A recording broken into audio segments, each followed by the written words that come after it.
In today's lecture, we will discuss about sexual reproduction. देखिए sexual reproduction क्या होती है.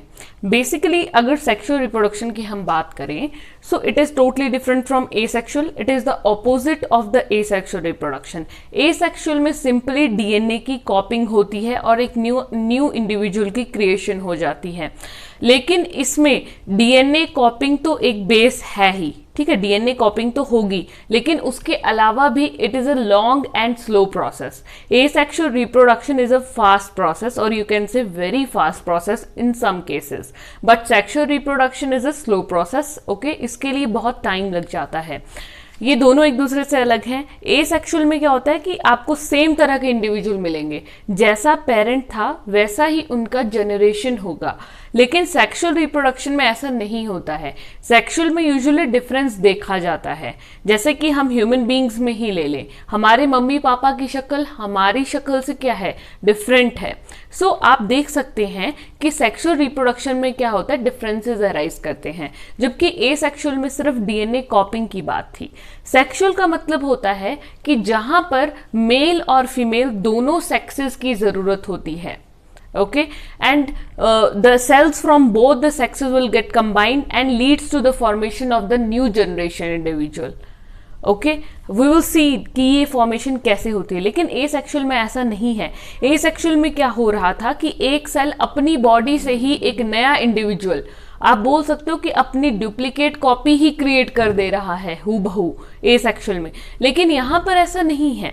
यहाँ पर जब दोनों मेल और फीमेल सेक्सेस इन्वॉल्व होंगे तो दोनों के कैरेक्टरिस्टिक न्यू जनरेशन में आएंगे. Hence you will see a change in the new generation. So what exactly is this? In this mode, both the sexes, that is male and female, are needed to produce new generation. इसमें क्या होता है, दोनों sexes चाहे mail है चाहे female है की जरूरत होती है न्यू जनरेशन को प्रोड्यूस करने के लिए. Okay, so now the question arises, why the sexual mode of reproduction? क्यों, क्या जरूरत है सेक्सुअल मोड ऑफ रिप्रोडक्शन की? एसेक्सुअल से ही काम नहीं चल सकता था क्या? सो द आंसर इज, देखिए क्या होता है सेक्सुअल मोड ऑफ रिप्रोडक्शन में यूजुअली, यहाँ पे भी बेसिक वही है. DNA copying is the base. We have already discussed it in a detail. DNA copying एक बेस है. ओके, डीएनए कॉपिंग जब शुरू से होती है, फिर वो एक सेल एपरेटस प्रॉपर बनते हैं. एक ही सेल है ना, मतलब एक ही सेल से दो नए सेल का बनना इज द एसेक्सुअल रिप्रोडक्शन.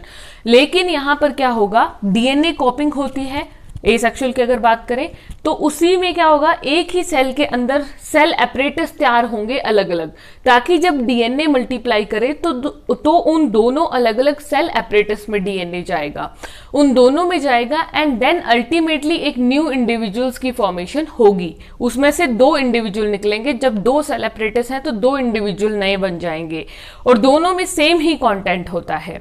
लेकिन यहां पर क्या होगा, डीएनए कॉपिंग जब होगी, अगर उसकी एक्यूरेसी कम है, हमने पढ़ा था कि अगर एग्जैक्ट डीएनए कॉपिंग नहीं है, 100% एक्यूरेसी नहीं है, बिल्कुल 100% कॉपीज नहीं बनी, तो आपको क्या देखने को मिलेगा, चेंज. समझ रहे हैं ना मेरी बात? ऐसे अगर सपोज कीजिए डुप्लीकेट कॉपी हमने बनानी थी, 99% जनता की तो डुप्लीकेट कॉपी बन गई, लेकिन 1% नहीं बनी, तो आपको क्या देखने को मिलेगा, changes. And those changes are known as variations, means the differences from the parents generation to the new generation. दोनों के बीच में जो differences हैं, parents और new generation जो offspring वाली है. ओके, सो बेसिकली यहां तक जब वेरिएशंस की हम बात कर देते हैं तो सेक्सुअल रिप्रोडक्शन का कॉन्सेप्ट यहां पर आ जाता है.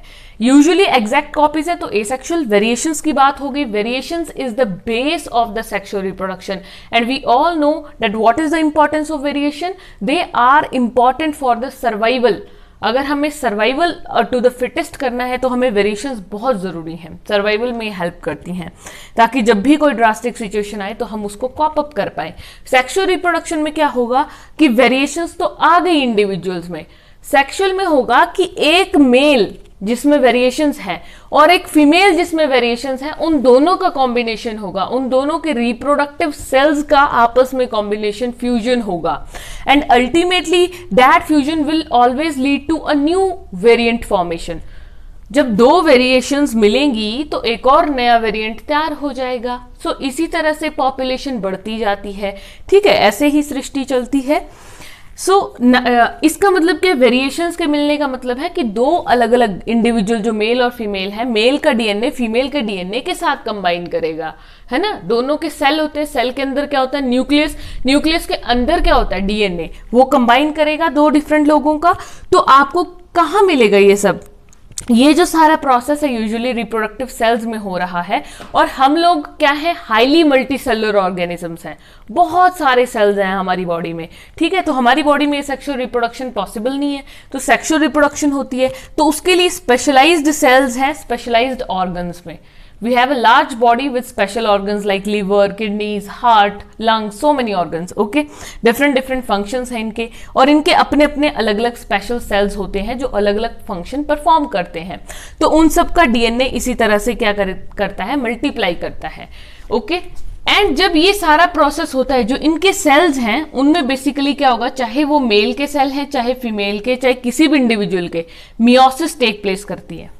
मियोसिस का मतलब क्या होता है कि देखिए, जो मेल और फीमेल का जब फ्यूजन होना है ना, ठीक है, जब भी मेल और फीमेल के सेल का फ्यूजन होगा, वी विल डिस्कस कैसे है, क्या प्रोसेस है, जब भी इनका फ्यूजन होगा तो बोलते जो मेल और फीमेल का आधा आधा कंटेंट जाएगा। अगर देखिए पूरा कंटेंट इसका चला जाए, मैंने कहा कि दो डिफरेंट डीएनए आपस में कंबाइन करेंगे, अगर मेल का 100% चला जाए और फीमेल का भी 100% कंटेंट कंबाइन कर जाएगा, तो वो तो हूबहू डुप्लीकेट कॉपीज तैयार हो जाएंगी ना, कि पूरा फीमेल का भी कंटेंट आ गया, पूरा मेल का भी कंटेंट आ गया, तो वो तो बिल्कुल डुप्लीकेट कॉपी एक तैयार हो जाएगी, ठीक है। तो ऐसा नहीं किया जाता है, हमें डुप्लीकेशन नहीं करनी है, हमें एक न्यू वेरिएंट क्रिएट करना है। तो यहाँ पे क्या होता है, बॉडी का एक नेचुरल फिनोमिना है कि ये जो स्पेशलाइज सेल्स हैं अलग अलग ऑर्गन्स के, उनमें मियोसिस होगी। मियोसिस का मतलब है सेल डिवीजन, सेल जो है वो दो हाफ्स में डिवाइड करेगा। इसका मतलब जब भी इन दोनों में फ्यूजन होगा, मेल और फीमेल के रिप्रोडक्टिव सेल्स का फ्यूजन होगा, तो हाफ कंटेंट मेल का होगा और हाफ कंटेंट फीमेल का होगा। कैसे? क्योंकि मियोसिस का मतलब ही होता है that reduction, that means half the number of the DNA and half the number of the chromosome. Okay, chromosome कहाँ प्रेजेंट होते हैं? जीन्स, जीन्स जो है वो क्रोमोजोम में होते हैं। क्रोमोजोम कहाँ होते हैं? डीएनए में होते हैं, ठीक है। ये सारा न्यूक्लियस के अंदर पूरा प्रेजेंट है। तो अब ये हाफ हो जाएगा, डीएनए और क्रोमोसोम, मेल का भी हाफ फीमेल का भी हाफ आपस में कंबाइन करेंगे एंड देन अल्टीमेटली दोनों का हाफ हाफ मिलके एक 100% न्यू जनरेशन की क्रिएशन कर देगा। Fusion of two halves will lead to the formation of the new generation individual. And ये जो न्यू जनरेशन इंडिविजुअल होगा ये टोटली कैसा होगा? This will be a variant, ठीक है। जब दो वेरिएशंस कंबाइन हो रही है तो एक और नया वेरिएंट हमें तैयार मिलेगा। और वेरिएशंस बहुत जरूरी है ताकि जितनी ज्यादा वेरिएशंस होंगी उतना ही अच्छा सर्वाइवल होता है। लेकिन मैंने कहा था कि अगर वेरिएशंस भी अच्छे से ना हो तो डेथ भी हो सकती है। वी हैव डिस्कस, जैसा कि अभी हमने डिस्कस किया कि मियोसिस में हाफ हो गया नंबर, ठीक है, and ultimately it will lead to the production of the new generation variant. लेकिन जो मियोसिस में हाफ नंबर होता है सेल्स का, आई टोल्ड यू ना कि जो मेल और फीमेल के रिप्रोडक्टिव सेल्स हैं उनका नंबर हाफ हो जाएगा। दो cells are known as germ cells. क्या नाम देते हैं उन सेल्स को? जर्म सेल्स बोलते हैं। ये रिप्रोडक्टिव सेल्स होते हैं जिनका नंबर हाफ हुआ, ओके, जर्म सेल्स कहेंगे, चाहे वो मेल के हों चाहे फीमेल के।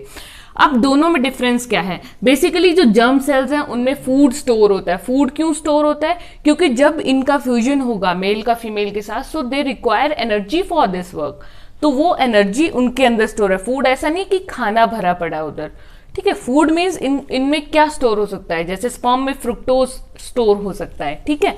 सो germ cells means which contain food stores as per their need.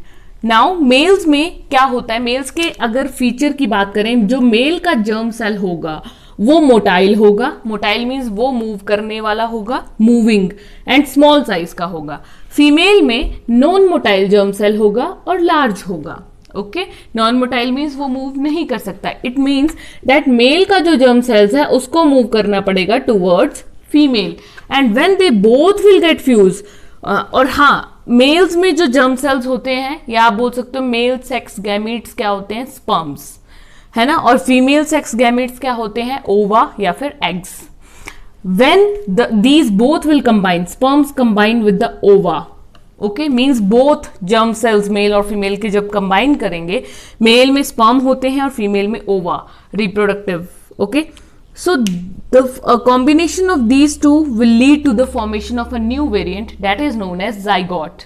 ठीक है. So what is the product of the sexual reproduction? Sexual reproduction का ये product बना which is known as the zygote. So ultimately the sexual reproduction की अगर बात करें, so it is the fusion of the male gametes with the female gametes which will lead to the formation of the zygote. Okay, so this was all about the sexual reproduction in animals.